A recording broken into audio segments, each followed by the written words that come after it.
பரிசுத்தநாமம் மகிமைப்படுவதாக. இந்த நாள் இந்த காலைகளிலே கர்த்தர் நம்மை அவர்கள் பலப்படுத்தும்படியே நமக்கு தருகிற வார்த்தை ஏசாயா தீர்க்கதரிசன புஸ்தகம் 62வது அதிகாரம் அதனுடைய 1வது வசனம்.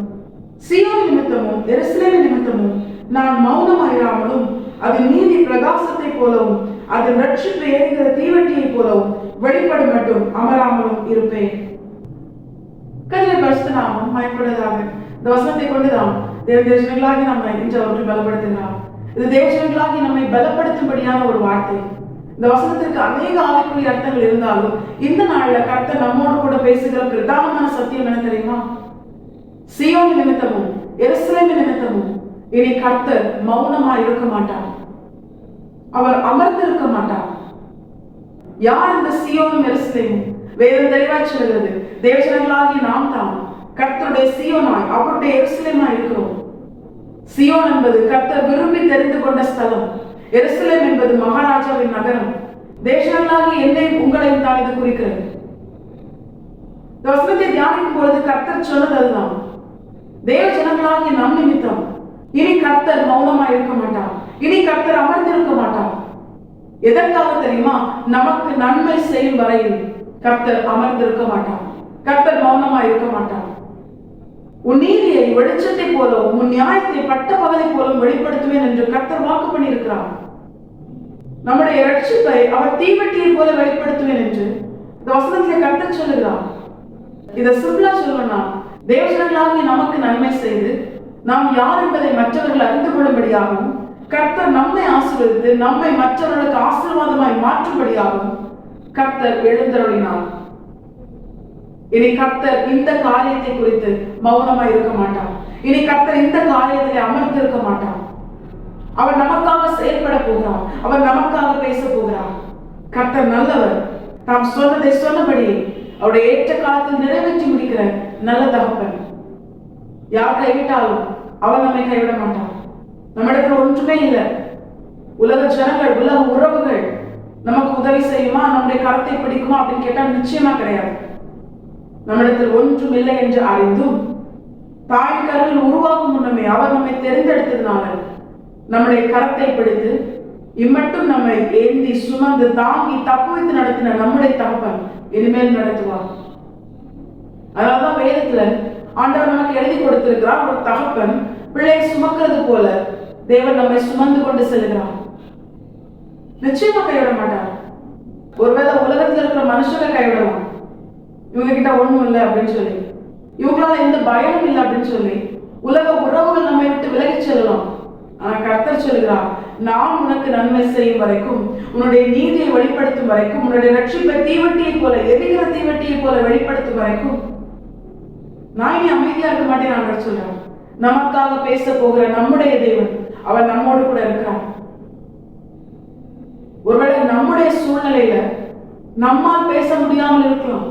நம்மை சூழ்ந்திருக்கிற ஜனங்கள் கேட்கிற கேள்விக்கு நம்முடைய நாவினால் நமக்கு பதில் சொல்ல முடியாமல் இருக்கலாம், நமக்கு பலம் இல்லாமல் இருக்கலாம். நம்மை நோக்கி வருகிற கேள்விகளுக்கு பதில் சொல்லும்படியான சூழ்நிலை நம்மிடத்தில் இல்லாமல் இருக்கலாம். ஆனா கர்த்தர் சொல்றாரு, இனி நான் பதில் சொல்ல போறேன், உனக்காக நான் பேச போறேன். ஆண்டவர் சொல்றார், தேவஜனங்களாகிய நாம் பெற்ற பாக்கியம்.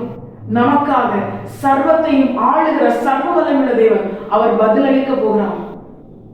அவர் பேசினால் எந்த ஒரு மனுஷனாலும் எதிர்த்து நிற்க முடியாது, எந்த ஒரு மனுஷனாலும் அதற்கு எதிர்த்து கேள்வி கேட்க முடியாது. தேவஜனங்களாகிய நமக்காக நம்முடைய தேவன் பேச போகிறார்.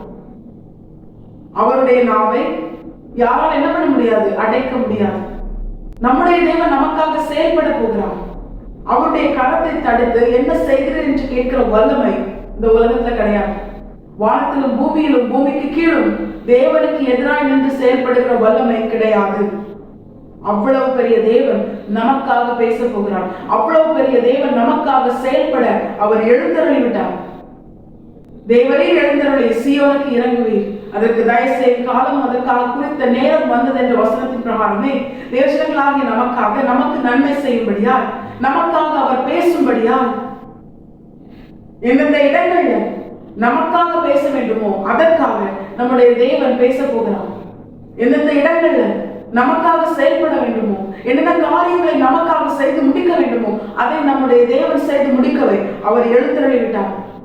இந்த தேசங்களாகி நாம் எதை குறித்தும் கலங்க வேண்டாம், எதை குறித்தும் பயப்பட வேண்டிய அவசியம் இல்லை. நமக்காக எழுந்துள்ள தேவன், நமக்காக பேச போகிறவர், நமக்காக செயல்பட போகிறவர் மனுஷன் அல்ல. உலகத்துல உள்ள ஒரு அதிகாரியோ ஐஸ்வர்யவானோ ஏதோ பதவியில இருக்கிற அப்படிப்பட்ட ஒரு மனுஷனை அல்ல நாம் நம்புவது. நமக்காக பேச போகிறவர், நமக்காக செயல்பட போகிறவர் அவர் சர்வ வல்லமுள்ள தேவன். அவர் சொல்ல ஆகும், அவர் கட்டளையிட நிற்கும். இல்லாதவைகளை இருக்கிறவர்களை போல அழைக்கிற அப்படிப்பட்ட வல்லமையுள்ள தேவன். அவரை சகலத்தையும் உருவாக்கினார். இவ்வளவு பெரிய தேவன் நம்மை பார்த்து சொல்கிறார், நான் உனக்காக பேசுவேன், இனி நான் உனக்காக செயல்படாமல் அமர்ந்திருக்க மாட்டேன், உனக்காக செயல்பட நான் எழுந்தருளி விட்டேன்னு கர்த்தர் சொல்றார். இது கர்த்தர் நமக்கு தருகிற வாக்குத்தத்தம், நம்மை பலப்படுத்தும்படியான வார்த்தை.